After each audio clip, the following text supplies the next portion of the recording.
Today I'm looking at the 1999 film adaptation of Inspector Gadget. Now, a while ago I looked at the version of My Favorite Martian from earlier that same year, saying it had good elements, but that an over-reliance on immature humor and an unnecessary comic relief character really made the film suffer. And, well, this film is no better. Actually, it's a lot worse. In My Favorite Martian, all the characters were well written.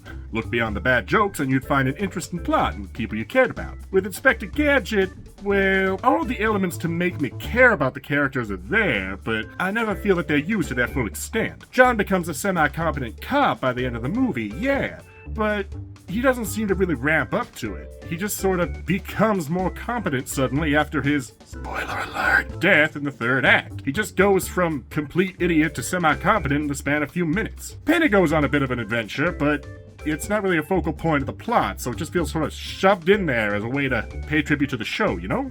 They just didn't give the characters enough room to run or develop, and they feel flat as a result. And that fucking sucks!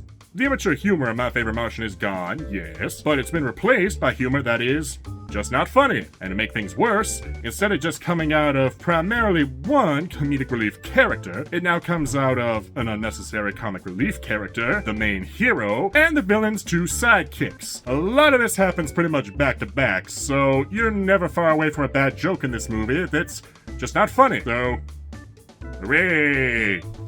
One good thing I can say about this movie, Rupert Everett is absolutely amazing as Claw. He's cold, he's calculating, he's creepy and evil, and absolutely batshit crazy when he needs to be. I do wish he'd been kept in the shadows more like the original show, but he still did a great job. I'm not going to deny him that. Overall, the film is standard in the story department and has forgettable characters and poor humor. I give it a 1.5 out of 5 for a few so bad it's good moments that made me laugh and Rupert Everett, but that's about it. Overall, skip it. Go Gadget beer!